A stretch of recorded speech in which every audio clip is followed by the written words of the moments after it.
उनसे पूछो जिन्होंने कीमतें चुकाई हैं इश्क की। अल्लाह अकबर। हजरत बिलाल को कोई नहीं जानता है, बच्चा बच्चा हजरत बिलाल को जानता है। एक एक बच्चे से पूछो बिलाल कौन है, तो कहेगा हुजूर का आशिक है बिलाल। कौन है? हुजूर का दीवाना है बिलाल।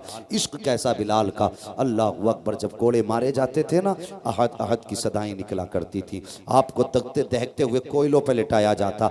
आज कहा जाए ना इस कोयले पे खड़ा हो वरना कलमा छोड़ दे, बंदा कह देगा कलमा छोड़ने तैयार हूँ, कोयले पे न चढ़ाइए। यह उनका इश्क था। उनको नंगी पीट करके कोयलों पे लिटाया जाता, फिर उनकी खाल जलती, चर्बी पिघलती और कोयलों पे टपकती, वो बुझ जाया करते थे। फिर उनको कोयलों से हटाया जाता था, लेकिन फिर भी कहा जाता था बिलाल अब भी मान जा। तो मुस्कुरा के कहते थे जान तो दे सकता हूँ, दिया हुआ ईमान नहीं दे सकता हूँ। अल्लाह अकबर। ये इश्क था उनका। और इश्क हो हुजूर से तो फिर बंदा कहीं भी हो तन्हा नहीं होता है। अगर जंगल में भी सदा दे दे तो हुजूर का जलवा निगाहों के सामने होता है। यही बिलाल है। उमैया ने हाथ रखे तख्त के नीचे, दोनों पाए रखे हैं हाथ के ऊपर, और उसके ऊपर से बैठ जाता है। जब उंगलियों पर तख्त का वजन आया, उंगलियां फटी, खून बहा। पहले तो चीख निकली, लेकिन फिर बिलाल सुकून से लेट जाते हैं। सारी रात सुकून में गुजरी है, लेकिन खून हाथ से बहता रहा। सुबह को उठ के उमैया ने कहा बता तो बिलाल आज की रात कैसी गुजरी है,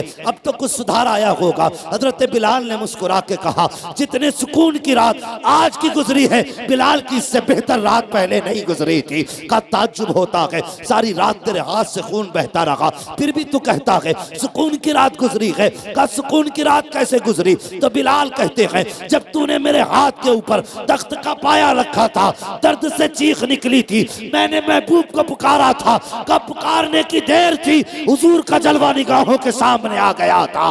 और जब जलवा सामने आया है तो फिर दर्द भूल गया। उनके इश्क की और हुस्न की मिठास ऐसी थी कि चेहरे में खो गया।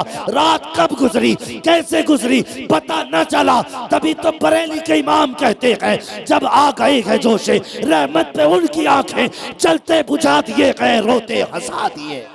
नारे तकबीर, नारे रिसालत, उलमाए अहले सुन्नत, मसलके आला हजरत, नारे तकबीर, नारे रिसालत।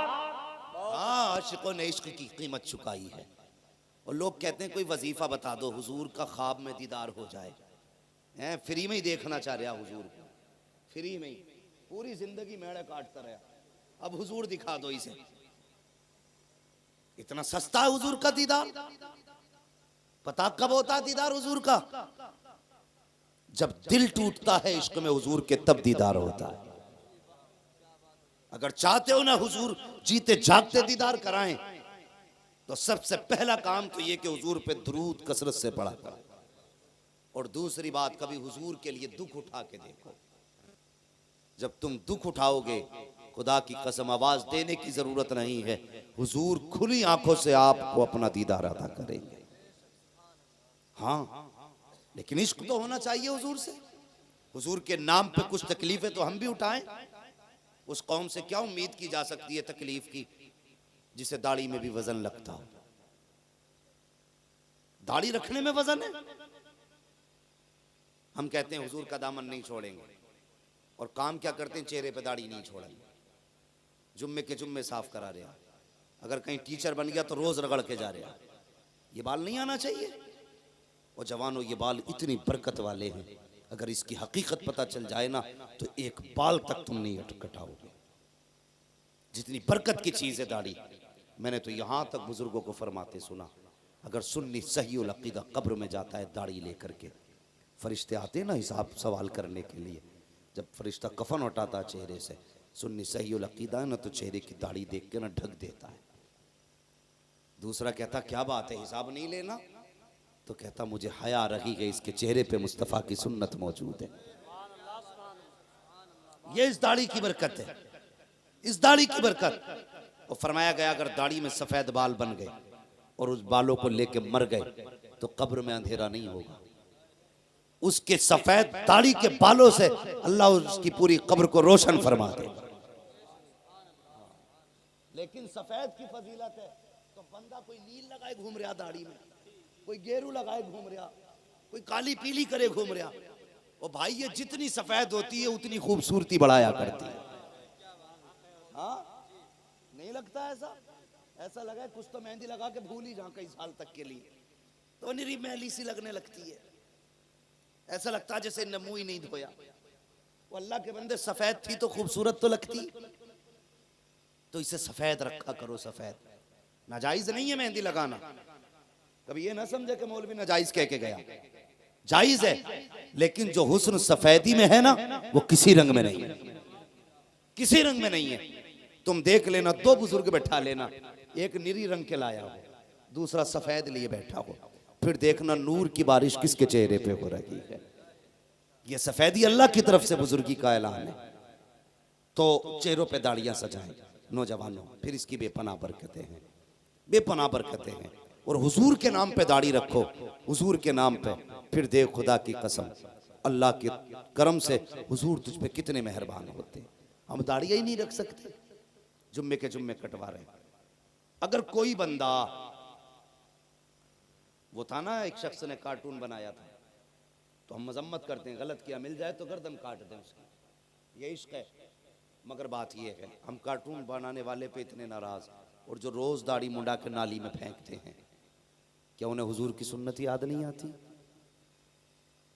ख्याल करें, चेहरे रौनक पा जाते हैं जब चेहरे पे दाढ़ी आती है।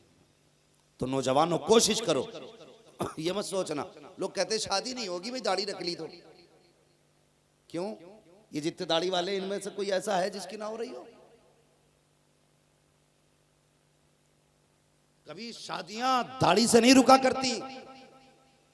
फर्क ये है, अगर चेहरे पे दाढ़ी होगी ना, तो दाढ़ी की बरकत से तेरे घर में जो आएगी, नचनिया नहीं आएगी, बल्कि तेरे बिस्तर पे कनीज़े फातिमा ज़हरा चल के आएगी, ये गारंटी। अगर चाहते हो कि तुम अच्छी नस्ल को अच्छी गोद दो, तो फिर चेहरों पे दाढ़ियां सजा लो। ये खुद ऐसा एंटिक है कि शैतान औरत तुम्हारे करीब आ ही नहीं सकती, इसलिए दाढ़ी की बरकत भी है। तो सजाएंगे इंशाअल्लाह चेहरों पे दाढ़ी, कोशिश करें हुजूर की सुन्नत से प्यार करेंगे और चेहरे पे दाढ़ी सजाएंगे। और जवानी में भी मरे ना तो इस शान से मर के जाएंगे, अगर चेहरे से कफन हटा दें फरिश्ते, हुजूर देख के मुस्कुरा के कह दें सोने दो, देखते नगी वो सीने पे मेरी सुन्नत रख के ला रहा। इसलिए जरूरी है। हाँ, मूछे कटवाओ, ये हुक्म है, दाढ़ी बढ़ाओ, मूछे पस्त कराओ।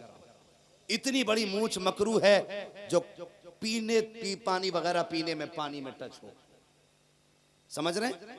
और ऐसी भी ना कि जो बिल्कुल ही साफ करा दो यहां तक, मूछ के चक्कर में पता ना क्या बने पड़ रहा है।